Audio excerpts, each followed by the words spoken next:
माझं नाव Tejas Diliprao Kajale. Physics with Tejas sir या चॅनल मध्ये आपलं स्वागत आहे. काल आपण एक टॉपिक शिकलो होतो ज्याचं नाव होतं मीटर ब्रिज. आज आपल्याला नवीन टॉपिक पाहायचा आहे ज्याचं नाव आहे पोटेन्शियोमीटर. आता पोटेन्शियोमीटर नेमकं काय करते? कन्सिडर करा, आपल्याकडे जर समजा ही एक वायर आहे, ओके, एक लांब आपल्याकडे काय आहे वायर आहे. त्या वायरच्या दोन पॉइंट मधलं पोटेन्शियल डिफरन्स जर समजा आपल्याला मेजर करायचं असेल तेव्हा आपल्याला माहित आहे का पोटेन्शियोमीटरचा वापर करावा लागतो. म्हणजे पोटेन्शियल डिफरन्स जर समजा कॅल्क्युलेट करायचं असेल किंवा मेजर करायचं असेल त्यावेळेस आपण पोटेन्शियोमीटरचा वापर करतो. ओके, त्याच्यानंतर अजून एक गोष्ट बोललेली आहे, जर समजा आता ही जी वायर आहे या वायरला आपण ईएमएफ अप्लाय केलं. आता ईएमएफ अप्लाय केल्यानंतर किती ईएमएफ आपण प्रोव्हाइड केलेला आहे या वायरला ते जर ईएमएफ आपल्याला काढायचं असेल तर मग आपण माहित आहे का पोटेन्शियोमीटरचा वापर करतो. म्हणजे एकदा आपण व्होल्टेज किती आहे किंवा पोटेन्शियल डिफरन्स किती आहे हे मेजर करू शकतो आणि ईएमएफ किती प्रोव्हाइड केलं हे मेजर करू शकतो. बरोबर आहे. तर पोटेन्शियोमीटरचा वापर आपण कशा पद्धतीने करू शकतो? एक पोटेन्शियल डिफरन्स काढण्यासाठी किंवा मग ईएमएफ काढण्यासाठी. आलं लक्षात? तर अशा दोन गोष्टीसाठी आपण पोटेन्शियोमीटरचा वापर करत असतो. तर हे झालं त्याचं इंट्रोडक्शन. आता पाहू आपण प्रिन्सिपल. प्रिन्सिपल मध्ये त्यांनी काय म्हटलेलं आहे की जर समजा आपल्याकडे पोटेन्शियल डिफरन्स असेल तर तुम्हाला माहित आहे पोटेन्शियल डिफरन्स आपण कशाने म्हणजे कशाने डिनोट करत असतो तर व्ही ने डिनोट करतो. तर पोटेन्शियल डिफरन्स हे माहित आहे का डायरेक्टली प्रोपोर्शनल असते लेंथला. म्हणजे वायरची जी काही लेंथ राहणार त्या लेंथला माहित आहे का पोटेन्शियल डिफरन्स हा डायरेक्टली प्रोपोर्शनल असतो. आपण स्मॉल एल पेक्षा कॅपिटल एल घेऊ. ओके, म्हणजे वायरची जी काही लेंथ राहणार आहे त्या लेंथला पोटेन्शियल डिफरन्स काय राहील? डायरेक्टली प्रोपोर्शनल राहील.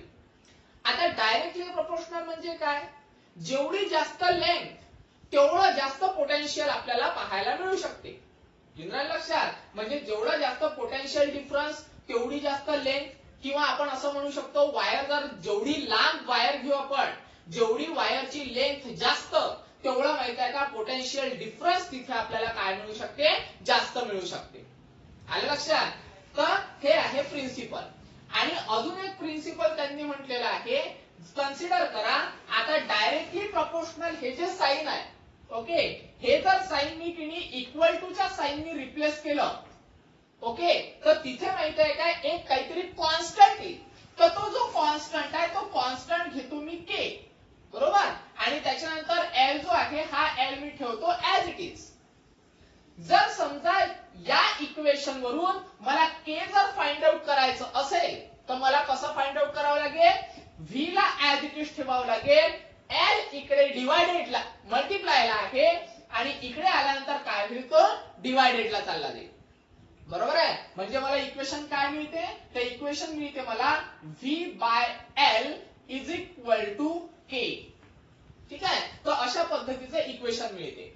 म्हणजे माहित आहे का प्रिन्सिपल मध्ये दोन गोष्टी बोललेल्या आहेत. एक म्हणजे potential difference is directly proportional to the length, म्हणजे जेवढी जास्त लेंथ तेवढा जास्त पोटेन्शियल डिफरन्स.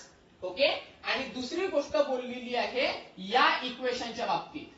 आता या इक्वेशन मध्ये त्यांनी काय म्हटलेलं आहे की जे पोटेन्शियल डिफरन्स आहे हे पोटेन्शियल डिफरन्स कमी होते कोणाच्या विथ रिस्पेक्ट टू? लेंथच्या विथ रिस्पेक्ट टू. लक्षात? म्हणजे पोटेन्शियल डिफरन्स हे कमी होते कोणाच्या विथ रिस्पेक्ट टू? लेंथच्या विथ रिस्पेक्ट टू. म्हणजे potential difference fall with respect to length असं म्हटलेलं आहे. लक्षात? म्हणजे असे दोन इक्वेशन्स आपल्याला काय करायचे आहे? फाइंड आउट करायचे आहे. म्हणजे हे पण इक्वेशन आपल्याला फाइंड आउट करायचं आहे आणि हे पण इक्वेशन आपल्याला काय करायचं आहे? फाइंड आउट करायचं आहे. तर मग ते फाइंड आउट करण्यासाठी आपण एक माहित आहे का डायग्राम काढली. त्या डायग्राम मध्ये एक एबी वायर घेतलेली आहे, ओके, ज्याची लेंथ माहित आहे का कॅपिटल एल आहे आणि त्याच्या मधातलं जे पोटेन्शियल डिफरन्स आहे ते व्हीएबी आहे. ऑब्विसली पोटेन्शियल डिफरन्स आपल्याला तेव्हाच मिळणार ज्या वेळेस आपण ही जी वायर आहे AB त्या वायरला ईएमएफ अप्लाय करू, बॅटरी अप्लाय करू. म्हणजेच एक एंड दिला आपण बॅटरीच्या पॉझिटिव्ह टर्मिनलला, दुसरा एंड दिला आपण बॅटरीच्या निगेटिव्ह टर्मिनलला. आणि ज्या वेळेस आपण ईएमएफ अप्लाय केलं त्यावेळेस आपल्याला या AB पॉइंट मध्ये म्हणजेच या वायर मध्ये आपल्याला काय मिळणार आहे, व्होल्टेज मिळणार आहे. आता हे जे व्होल्टेज आहे हे व्होल्टेज माहित आहे का, या वायरच्या मधातला आहे. मग वायरला आपण म्हटलेला आहे AB, म्हणून मग व्होल्टेज घेत असताना आपण म्हटलेला आहे VAB, म्हणजे voltage between the A and B, किंवा आपण असं म्हणू शकतो potential difference between A and B, म्हणजे A पासून तर B पर्यंत. युनिट लक्षात. म्हणजे माहिती आहे का, सिम्पली वायर आहे आपली AB, त्याची लेंथ आहे कॅपिटल L. त्याला जेव्हा आपण ईएमएफ अप्लाय करू म्हणजे ई अप्लाय करू, ई अप्लाय केल्यानंतर माहिती आहे का आपल्याला व्होल्टेज मिळणार आहे. आणि ते जे व्होल्टेज राहणार ते व्होल्टेज किती मिळेल आपल्याला, VAB एवढं व्होल्टेज मिळणार. ओके. त्याच्यानंतर आता होते काय पहा, ईएमएफ अप्लाय केल्यानंतर ऑब्विसली करंट फ्लो होणार आहे सर्किट मध्ये, बरोबर आहे. मग सगळ्यात पहिले आता आपल्याला माहित आहे की जर समजा वायर असेल, कुठली पण वायर असेल, तर त्याच्यामध्ये माहित आहे का काही ना काहीतरी रेजिस्टन्स राहते. आपण एक इक्वेशन अजून पाहिलेलं आहे, कुठेतरी आपण बघितलं होतं 11th मध्ये की जेवढी जास्त रेजिस्टन्स, ओके, तेवढं जास्त काय मिळते आपल्याला, लेंथ मिळते. बरोबर आहे. म्हणजे जेवढी लेंथ जास्त तेवढा रेजिस्टन्स जास्त. बरोबर आहे. म्हणजेच माहित आहे का या वायरचं जे रेजिस्टन्स राहणार ते रेजिस्टन्स आपण घेणार R. ओके. म्हणजे मग लिहत असताना की नाही एक डेटा जो आहे तो कलेक्ट करून घेऊ आपण. म्हणजे व्होल्टेज जे मिळणार आपल्याला ते व्होल्टेज मिळेल आपल्याला काहीतरी VAB. ठीक आहे. त्याच्यानंतर रेजिस्टन्स जे राहील आपलं ते रेजिस्टन्स मिळेल आपल्याला काहीतरी R. ऑब्विसली आपण या वायरच्या बद्दल बोलतोय. ओके. त्याच्यानंतर लेंथ जी राहणार आहे त्या वायरची ती लेंथ काहीतरी आहे आपल्या जवळ L. बरोबर आहे.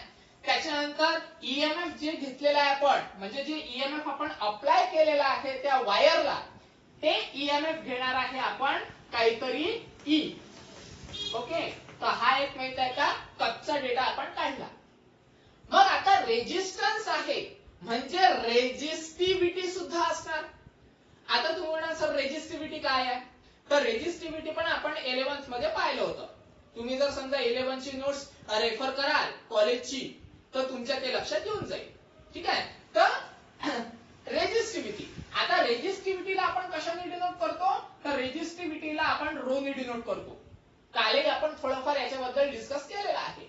तर रो इज इक्वल टू आपल्याला मिळते काहीतरी RA अपॉन L. ओके. तर ही आहे रेजिस्टिव्हिटीची व्हॅल्यू. आता इथे माहित आहे का A म्हणजे काय राहतो, तर एरिया राहतो वायरचा. पण आपण माहित आहे का एरिया हा नेहमी माहित आहे का 1 मीटर स्क्वेअर कन्सिडर करत असतो. म्हणजे सरळ सरळ एरियाला आपण काय म्हणतो 1. मग एरिया जर समजा 1 असेल तर 1 चा तर काही फरक पडत नाही. म्हणजे आपल्याला इक्वेशन काय मिळते, तर इक्वेशन मिळते आपल्याला rho is equal to R upon L. आणि अशा पद्धतीचं इक्वेशन आपण काल पाहिलेलं आहे, म्हणजे मागच्या लेक्चरला पाहिलेलं आहे. काय म्हणतो तर आपण त्याला, आपण म्हटलं होतं रो म्हणजे resistivity is equal to the R upon L, म्हणजे रेजिस्टन्स पर युनिट लेंथ. काय म्हणतो आपण त्याला, resistance per unit length. Okay. तर याला कन्सिडर करा इक्वेशन नंबर 1. ठीक आहे. रेजिस्टिव्हिटी आपल्याला मिळाली. आता इक्वेशन 1 वरून काय येते पहा बरं रे. कन्सिडर करा मला रेजिस्टन्स जर समजा फाइंड आउट करायचं असेल या पूर्ण वायरचं, तर कसं फाइंड आउट करायचं, सिम्पली L इकडे डिवाइडेड आहे याचं तंगडा ओढा इकडे. ओके. म्हणजे तो माहित आहे का रो ला हा जो L आहे इकडे डिवाइडेड आहे, इकडे काय चालला जाईल तो मल्टिप्लायला चालला जाईल. बरोबर आहे. त्याच्यानंतर इज इक्वल टू हा जो R आहे हा R ऍज इट इज. बरोबर. म्हणजेच माहित आहे का रेजिस्टन्स किती मिळाला आपल्याला L इंटू रो, म्हणजे L इंटू रो, याला म्हणा इक्वेशन नंबर 2. येऊन राहिलं लक्षात? तर याचं माहित आहे का आपल्याला काम आहे म्हणून ते आपण ऍज इट इज ठेवलं. म्हणजे आर ची व्हॅल्यू किती मिळाली? L into rho. म्हणजे एल म्हणजे लेंथ, रो म्हणजे रेजिस्टिव्हिटी ऑफ द वायर. इथपर्यंत आलं. त्याच्यानंतर आता माहित आहे का ईएमएफ अप्लाय केलेला आहे म्हणजे याच्यातून करंट फ्लो होऊन राहिलेला आहे. तर करंट किती फ्लो होत आहे तर तो करंट आपल्याला फाइंड आउट करायचा आहे. तर करंट आपण कशावरून फाइंड आउट करतो रे? By the Ohm's law. बरोबर आहे. कसं काय पहा आता आपण की नाही लिहितात तर लिहून टाकू. काय लिहायचं आपल्याला? By ohm's law. Okay. Ohm's law आपल्याला काय सांगतो? ओहम्स लॉ सांगतो आपल्याला V is equal to IR म्हणजेच voltage is equal to current into resistance. बरोबर आहे. आता इथे माहित आहे का जे व्होल्टेज आहे ते व्होल्टेज आपल्याला घ्यायचं आहे वायरचं. तर वायरचं व्होल्टेज किती असते रे? वायरचं व्होल्टेज असते VAB. का बरं? कारण वायर आहे आपली AB आणि त्या AB मधलं म्हणजे त्या वायर मधलं जे व्होल्टेज राहणार ते मिळणार आपल्याला VAB. बरोबर. म्हणजेच माहित आहे का V च्या जागेवर आपल्याला ठेवावं लागणार आहे VAB. ठीक आहे. आपल्याला काढायचं आहे करंट. मग एक काम करा रेजिस्टन्स इकडे मल्टिप्लाय लाय इकडे गेल्यानंतर काय होईल तो डिवाइडेड बाय. बरोबर आहे. म्हणजे कसं this implies VAB. Okay. R इकडे मल्टिप्लाय लाय इकडे गेल्यानंतर तो होईल डिवाइड. त्याच्यानंतर इज इक्वल टू करंट हा ऍज इट इज. लक्षात? म्हणजेच माहिती आहे का काय मिळेल रे आपल्याला? Current is equal to VAB upon काय राहील आपल्याला R. भाई R ची व्हॅल्यू आहे ना आपल्याकडे इक्वेशन 2 मध्ये आहे ना. तर मग एक काम करा या R च्या जागेवर ही व्हॅल्यू काय करायची? पुट अप करायची. काय ते पहा आन्सर. काय ते पहा. दिस एम्प्लाइज ओके हा जो I आहे हा I आपण ऍज इट इज ठेवू. ठीक आहे. त्याच्यानंतर पुन्हा VAB पण ऍज इट इज म्हणजे VAB as it is upon मध्ये R ची व्हॅल्यू काय आहे आपल्याकडे? L into rho. म्हणजे मग या R च्या जागेवर काय पुट अप करावं लागेल आपल्याला? L into rho. येऊन राहिलं लक्षात? तर मग L इंटू रो कोणाच्या माध्यमातून घेतला आपण? तर 2 च्या माध्यमातून. तर एक गोष्ट आपल्याला माहिती आहे का इथे थोडीशी गडबडली. काय गडबडली पहा. आपल्याला माहिती आहे का इथे जी लेंथ घ्यायची आहे ही पूर्ण वायरची घ्यायची आहे. बरोबर आहे. कारण आपण पोटेन्शियल कोणतं घेतलं? पूर्ण वायरचं घेतलं. म्हणून मग लेंथ माहिती आहे का आपल्याला कॅपिटल घ्यावं लागेल.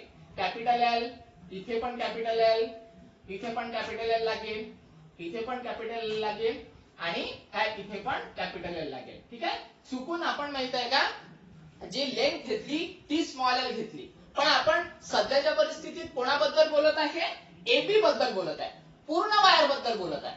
म्हणूनच व्होल्टेज आपण VAB घेतलं. तर लेंथ पण आपल्याला काय घ्यावी लागेल? Capital L. येऊन लक्षात? तर हे मिळालं आपल्याला करंट. तर याला पण काहीतरी इक्वेशन देऊन द्या. याला म्हणू आपण इक्वेशन नंबर 3. या करंटचं पण काम आपल्याला आहे. आता काय होते पहा. आता जादू पहा काय होते. आपल्याला माहित आहे का पोटेन्शियल काढायचं आहे फक्त एपीचं. आता आपण माहित आहे का पोटेन्शियल काढलं एबीचं. बरोबर आहे. किंवा त्या पोटेन्शियल वरून आपण किती करंट काढला. करंट कोणाचा काढला आपण? एबीचा. बरोबर आहे. आता आपल्याला माहित आहे का पोटेन्शियल काढायचं आहे. सध्या आपण करंट काढला. आता आपल्याला पोटेन्शियल काढायचं आहे. पण पोटेन्शियल कोणाचं काढायचं आहे आपल्याला? फक्त एपीचं. मग आता पोटेन्शियल कसं काढायचं? अशाच पद्धतीने. ठीक आहे. फक्त AB च्या जागेवर काय मिळणार आपल्याला? तर AB च्या जागेवर मिळणार आपल्याला AP. ठीक आहे. मग घ्या पोटेन्शियल. मग पोटेन्शियल कोणाचं? APचं. म्हणजे VAB च्या जागेवर आपल्याला काय घ्यावं लागेल? VAP. ठीक आहे. त्याच्यानंतर इज इक्वल टू फॉर्म्युला हा मिळणार आपल्याला I ओके इंटू R. इथपर्यंत आलं लक्षात? त्याच्यानंतर आता काय होते पहा. करंट तर काढला भाऊ आपण. हे इथे काढलेलं आहे. ठीक आहे. करंट ऍज इट इज ठेवा. पहा काय होते तर करंटची व्हॅल्यू. करंट काय आहे आपल्याकडे? करंटची व्हॅल्यू आहे VAB अपॉन काय आहे रे बा? L into rho. ठीक आहे. हा मिळाला करंट. त्याच्यानंतर रेजिस्टन्स. रेजिस्टन्सची पण व्हॅल्यू आहे. हे पहा इकडे रेजिस्टन्सची व्हॅल्यू ओके, रेजिस्टन्सची व्हॅल्यू काय आहे आपल्याकडे एल इंटू रो. पण इथे थोडंसं माहित आहे का ट्विस्ट आहे. आता कशाचा ट्विस्ट आहे ते पहा. आपल्याला माहित आहे का रेजिस्टन्सची व्हॅल्यू मिळते एल इंटू रो म्हणजे लेंथ आणि रेजिस्टिव्हिटीच्या फॉर्म मध्ये. पण एपी ची लेंथ किती आहे स्मॉल एल. म्हणून मग माहित आहे का रेजिस्टन्स लिहत असताना मी स्मॉल एल इंटू काय मिळणार मला रो मिळणार. ठीक आहे, लागेल तर इथे आपण रिझन घेऊ. Since R is equal to काय मिळणार आपल्याला इथे एल इंटू रो. तू म्हणाल सर इथे आपण कॅपिटल एल का बरं नाही घेतला. कारण लक्षात घ्या कॅपिटल एल याच्यासाठी नाही घेतला कारण आपण माहित आहे का व्होल्टेज काढत आहे एपी च. म्हणजे हे जे व्होल्टेज काढत आहे आपण ते व्होल्टेज काढत आहे या पॉइंटचं ए पासून तर पी पर्यंत. आणि ए पासून तर पी पर्यंतच जी लेंथ आहे ती लेंथ किती आहे आपल्याकडे एल आहे. बरोबर आहे, म्हणजे स्मॉल एल आहे. म्हणजे माहित आहे का याचं जे रेजिस्टन्स आहे हे रेजिस्टन्स कोणाच्या फॉर्म मध्ये येणार तर स्मॉल एलच्या फॉर्म मध्ये येणार. ठीक आहे, म्हणून मग माहित आहे का हे जे रेजिस्टन्स घेणार आपण एपी च हे किती घेतलं स्मॉल एल इंटू रो घेतलं.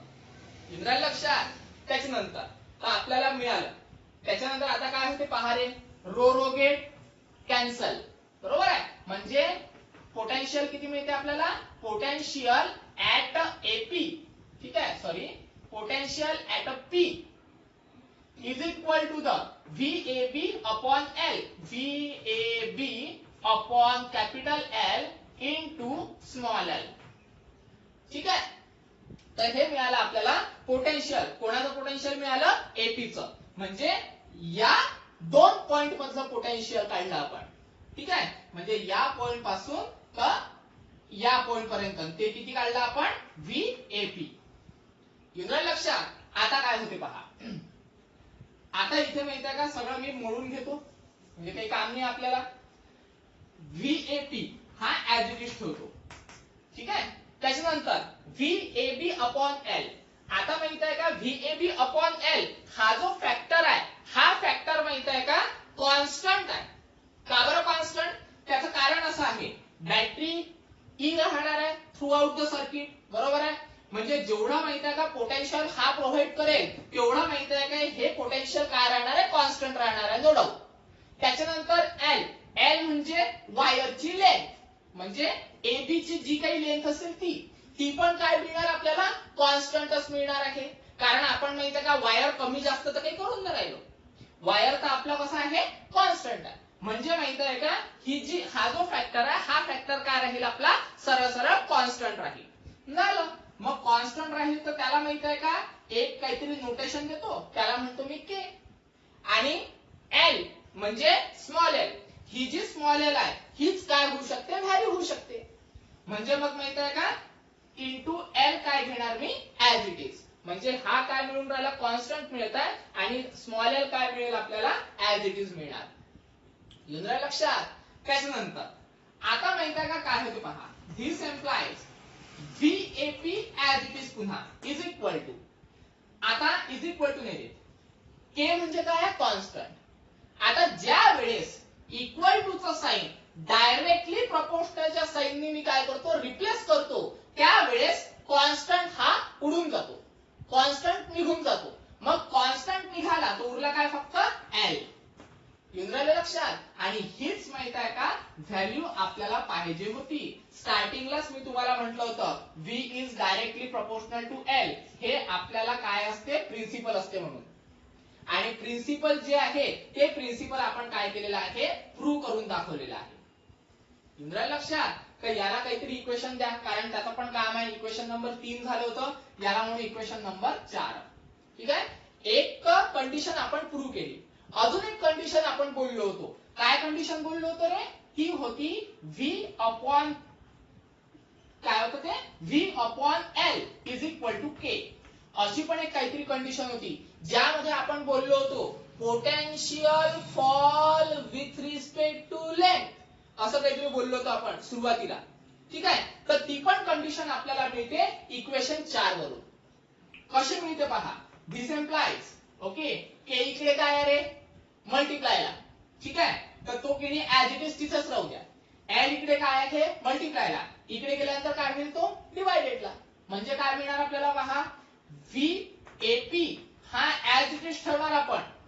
ओके, त्याच्यानंतर एल इकडे मल्टिप्लायला आहे, इकडे गेल्यानंतर काय होतो तो डिवायडेडला. म्हणजे इकडे आल्यानंतर काय होईल तो डिवायडेडला. ओके, म्हणजे व्हीएपी अपॉन एल.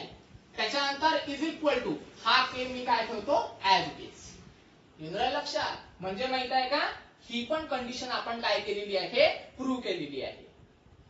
आलं लक्षात. तर याला म्हटलं जाते पोटॅन्शिओमीटर. ठीक आहे. तर पोटॅन्शिओमीटरचं प्रिन्सिपल काय आहे ते नेहमी लक्षात ठेवायचं. काय आहे पोटॅन्शिओमीटरचं प्रिन्सिपल, की V is directly proportional to the L. म्हणजे जेवढं जास्त वायरची लेंथ तेवढं जास्त पोटेन्शियल डिफरन्स. ओके, दुसरं काय म्हटलं होतं की potential fall with respect to length. Okay, तर हे दोन्ही इक्वेशन्स आपण काय केलेले आहे, प्रूव्ह केलेले आहे. एक हे पहिलं इक्वेशन ज्याला आपण म्हणतो VAP is directly proportional to length, आणि हे दुसरे इक्वेशन की ज्याला आपण म्हणू potential fall with respect to length. ठीक आहे. आणि याला माहित आहे का पोटेन्शियल ग्रेडियंट असं सुद्धा म्हटलं जाते. म्हणजे हा जो व्यक्ती आहे, ठीक आहे, हा जो फॅक्टर आहे, ओके, याला माहित आहे का पोटेन्शियल ग्रेडियंट असं म्हटलं जाते. ठीक आहे. किंवा के ला पण आपण पोटेन्शियल ग्रेडियंट असं म्हणू शकतो. लक्षात. आता पोटेन्शियल ग्रेडियंट तर मी तुम्हाला सांगितलं, त्याची डेफिनेशन सांगितली. त्याचं माहित आहे का युनिट पण पाहून घ्या. आता पोटेन्शियल ग्रेडियंटचे युनिट काय निघते पहा. पोटेन्शियल ग्रेडियंट हा फॅक्टर आहे. आता युनिट कसं काढायचं, पोटेन्शियल डिफरन्सचं युनिट काय असते रे, म्हणजे व्होल्टेज. व्होल्टेजचं युनिट काय असते, व्होल्ट. बरोबर आहे. त्याच्यानंतर लेंथचं युनिट काय असते, मीटर. बरोबर आहे. म्हणजेच माहित आहे का पोटेन्शियल ग्रेडियंटचं युनिट काय मिळेल आपल्याला, व्होल्ट पर मीटर.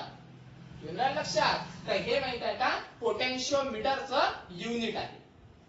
ठीक आहे. सॉरी, पोटेन्शियोमीटरचं नाही, पोटेन्शियल ग्रेडियंटचं युनिट आहे. काय आहे ते, व्होल्ट पर मीटर. येणार लक्षात. तर हे आहे पूर्ण पोटेन्शियोमीटरचा टॉपिक, की ज्यामध्ये आपण काय पाहिलं, प्रिन्सिपल, आणि त्याच्यानंतर त्याचं काय पाहिलं आपण, एक्सप्लेनेशन. ठीक आहे. आणि आधी थोडंसं इंट्रोडक्शन पाहिलं होतं, की ज्यामध्ये आपण म्हटलं होतं पोटेन्शियोमीटरनी आपण पोटेन्शियल डिफरन्स आणि ईएमएफ काय करू शकतो, मेजर करू शकतो. ठीक आहे. तर हा आहे आपला पूर्ण पोटेन्शियोमीटरचा टॉपिक. ओके, त्याच्यानंतर अजून एक टॉपिक पाहायचा आपल्याला, एकदम इझी आहे. How to potential gradient measure. म्हणजे पोटेन्शियल ग्रेडियंट कशा पद्धतीने मेजर करायचं, कशा पद्धतीने फाइंड आउट करायचं. ठीक आहे. म्हणजे त्याला काय करायचं आहे आपल्याला, कशा पद्धतीने त्याला कॅल्क्युलेट करायचं आहे पोटेन्शियल ग्रेडियंटला. ओके, तर कसं पहा आपण, कसं मेजर करायचं. त्याच्यासाठी माहिती आहे का आपल्याला काय करावं लागते, पोटेन्शियल ग्रेडियंट साठी आपण जी डायग्राम काढली होती ती डायग्राम लक्षात घ्या. काहीतरी अशा पद्धतीची ती डायग्राम होती, एकदम इझी डायग्राम आहे ती. अशा पद्धतीची काहीतरी ती डायग्राम होती. त्याचं माहिती आहे का वायरची जी लेंथ आहे, ती वायरची लेंथ माहिती आहे का आपण कॅपिटल एल घेतली होती, आणि त्याचे जे पॉइंट्स घेतले होते आपण ते काहीतरी एबी होते. आता इथे काय होते पहा, जे रेजिस्टन्स राहील या वायरचं, त्या वायरचं रेजिस्टन्स आपण माहित आहे का आर घेतलं होतं. बरोबर आहे, कॅपिटल आर. त्याच्यानंतर या ईएमएफचं, म्हणजे ही जी काही बॅटरी आपल्याकडे, या बॅटरीचं पण काही ना काहीतरी रेजिस्टन्स राहणार आहे. तर त्या बॅटरीच्या रेजिस्टन्सला आपल्याला इंटरनल रेजिस्टन्स असं म्हणायचं आहे. ओके, म्हणजे आपण म्हणताना काय म्हणू, इंटरनल रेजिस्टन्स ऑफ बॅटरी. ठीक आहे. म्हणजे घेत असताना काय घेणार आपण, इंटरनल रेजिस्टन्स. ठीक आहे. इंटरनल रेजिस्टन्स कोणाचं, या बॅटरीचं. ते किती मिळते आपल्याला, तर ते मिळते आपल्याला स्मॉल आर.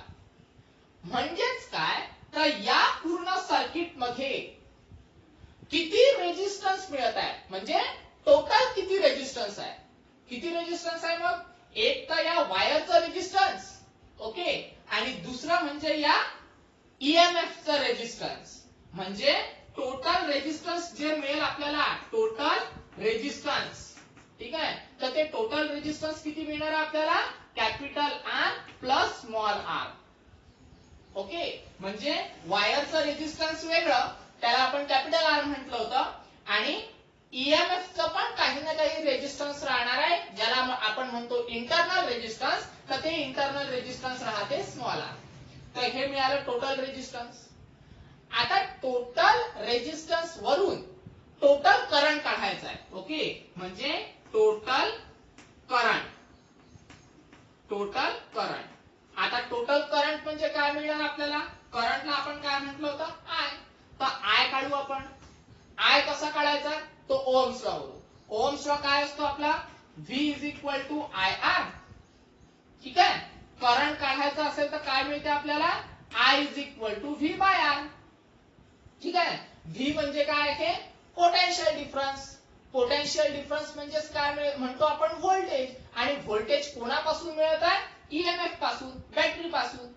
तर सरळ माहित आहे का? पोटेन्शियल डिफरन्सच्या जागी लिहायचं ई. ओके. त्याच्यानंतर रेजिस्टन्स किती आहे आपल्याकडे? आर प्लस स्मॉल आर, म्हणजे capital R plus small R. हा मिळाला आपल्याला करंट. कोणाचा करंट मिळाला आपल्याला? या पूर्ण सर्किट मधला. त्याच्यानंतर काय होते पहा. आता एकदम इझी आहे. त्याच्यानंतर आपल्याला काय मिळते? हे मिळून राहिलं करंट, हे बरोबर आहे आपलं. आता याला म्हणू इक्वेशन नंबर 1. ठीक आहे. त्याच्यानंतर काय होते पहा. आपल्याकडे माहित आहे का? आता आपल्याला व्होल्टेज काढायचं आहे. व्होल्टेज कोणाचं काढायचं? या वायरचं. कसं काढायचं पहा. व्होल्टेजचा फॉर्म्युला काय आहे? Current into resistance. बरोबर. पण रेजिस्टन्स मी माहित आहे का? स्मॉल आर घेणार. कोणाचं? तर या ईएमएफचं. ओके. त्याच्यानंतर काय होते पहा. Voltage is equal to I तर काढला भाऊ आपण. ठीक आहे. तर मग या आयच्या जागेवर माहित आहे का? हा जो फॅक्टर आहे हा फॅक्टर पुट अप करा. ओके. करा बरं. काय होते पहा बरं. आय ची व्हॅल्यू काय आहे रे बा? E upon R plus small R. Okay. तर या आयच्या जागेवर काय ठेवू आपण? E upon capital R plus small R. हा झाला करंट. त्याच्यानंतर रेजिस्टन्स हा मिळेल आपल्याला ऍज इट इज. तर लागेल तर आपण त्याला लिहून घेऊ. कशावरून? तर फ्रॉम. कोणावरून? तर 1 वरून. ओके. तर फ्रॉम 1. आणि यालाही माहित आहे का? काहीतरी इक्वेशन देऊन द्या.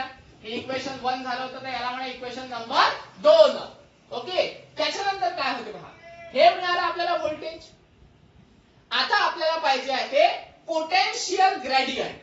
पोटेन्शियल ग्रेडियंटचा फॉर्म्युला काय आहे रे? पोटेन्शियल ग्रेडियंटचा फॉर्म्युला काहीतरी आपल्याला मिळत होता. K is equal to potential upon length. बरोबर आहे. तर पोटेन्शियल काढलं ना रे आपण. पोटेन्शियल हे मिळून राहिलं ना आपल्याला. तर मग माहित आहे का? या V च्या जागेवर हे पोटेन्शियल पुट अप करा. ओके. तर करा बरं पुटअप. काय ते पहा. V म्हणजे काय आपल्याकडे? E upon capital R plus small R. Okay. त्याच्यानंतर हा जो स्मॉल आर आहे हा ऍज इट इज, म्हणजे हे झालं आपलं V चं इक्वेशन. त्याच्यानंतर अपॉन मध्ये काय आहे? Capital L. म्हणजे अपॉन मध्ये आपल्याला काय घ्यावं लागेल? Capital L. तर हे माहित आहे का? काढलं आपण पोटेन्शियल ग्रेडियंट. तुमच्या लक्षात? तर हे मिळून राहिलं पोटेन्शियल ग्रेडियंट. ओके. आताच माहित आहे का? याच्यावरून आपल्याला काढायचं आहे फॅक्टर. कोणाचे फॅक्टर? पोटेन्शियल ग्रेडियंटचे. आता ते फॅक्टर पहा कसे काढायचे. याचं काहीच काम नाही आता आपल्याला. ओके. आता फॅक्टर कसे काढायचे पहा. पोटेन्शियल ग्रेडियंटचे. आता पोटेन्शियल ग्रेडियंट पुन्हा काय असते रे बा? K इज इक्वल टू मिळते आपल्याला V अपॉन L. बरोबर आहे. आता माहित आहे का? V म्हणजे काय होतो? व्होल्टेज. व्होल्टेजचा फॉर्म्युला काय आहे? I into R. म्हणजे I म्हणजे करंट, त्याच्यानंतर R म्हणजे रेजिस्टन्स, आणि अपॉन L हा काय मिळणार आपल्याला? As it is. का बरं? कारण V ची व्हॅल्यू असते IR. येऊन लक्षात? त्याच्यानंतर आता पहा. आता माहित आहे का? करंट हा ऍज इट इज ठेवू रे बा आपण. R म्हणजे रेजिस्टन्स. तर माहित आहे का? आपल्याकडे रेजिस्टिव्हिटीचा फॉर्म्युला होता. आताच आपण माहित आहे का? याच इक्वेशन मध्ये कुठेतरी पाहिलेला आहे. काय होता रे तो फॉर्म्युला? तो होता rho is equal to R A upon L. आठवतंय? ओके. त्याच्यानंतर आपल्याला पाहिजे आहे आर. काय करता तर ए चं तंगड आणि एल चं तंगड ओढून घ्या इकडे, म्हणजे ए अपॉन एल इकडे आणा. ओके, तर होईल काय पहा बरं. कन्सिडर करा रो हा ऍज इट इज राहणार आहे. एल इकडे डिवायडेडला इकडे गेल्यानंतर मल्टिप्लाय होईल. ए इकडे मल्टिप्लायला इकडे गेल्यानंतर डिवाइड होईल. ओके, आणि हा जो आर आहे हा ऍज इट इज. तर मग हे जे इक्वेशन मिळालं आपल्याला आरचं, हे इक्वेशन माहित आहे का आपल्याला या आर मध्ये काय करायचं आहे, पुटअप करायचं आहे. इंद्रायला लक्षात, म्हणजे आय मिळणार ऍज इट इज, त्याच्यानंतर आर ची व्हॅल्यू आहे एल रो अपॉन ए. ठीक आहे, काय केलं आपण, आर ची व्हॅल्यू काय आहे एल रो अपॉन ए. त्याच्यानंतर अजून काय मिळून राहिला आपल्याला, हा जो एल आहे हा एल ऍज इट इज. आता होऊन काय राहिलं पहा बरं रे. आता काय होत आहे तर is equal to L L get cancel, मग उरते काय आय रो अपॉन ए. ठीक आहे, तर हे काय आहे की आपलं फॅक्टर्स. कोणाचे फॅक्टर्स आहेत ते, तर पोटेन्शियल ग्रेडियंटचे. ठीक आहे, फॅक्टर्स कोणाचे फॅक्टर्स आहेत, पोटेन्शियल ग्रेडियंटचे. तर याच्यावरून काय लक्षात येते पहा, पोटेन्शियल ग्रेडियंट हा माहित आहे का डायरेक्टली प्रपोर्शनल असतो. कोणाला डायरेक्टली प्रपोर्शनल असतो, करंटला. ओके, त्याच्यानंतर पोटेन्शियल ग्रेडियंट हा डायरेक्टली प्रपोर्शनल असतो रोला, म्हणजे रेजिस्टिव्हिटीला. त्याच्यानंतर पोटेन्शियल ग्रेडियंट हा इन्व्हर्सली प्रपोर्शनल असतो कोणाला, तर एरियाला. ठीक आहे, हे दोघं जण डायरेक्टली प्रपोर्शनल. डायरेक्टली प्रपोर्शनल का बरं, कारण माहित आहे का हे न्यूमरेटरला आहे.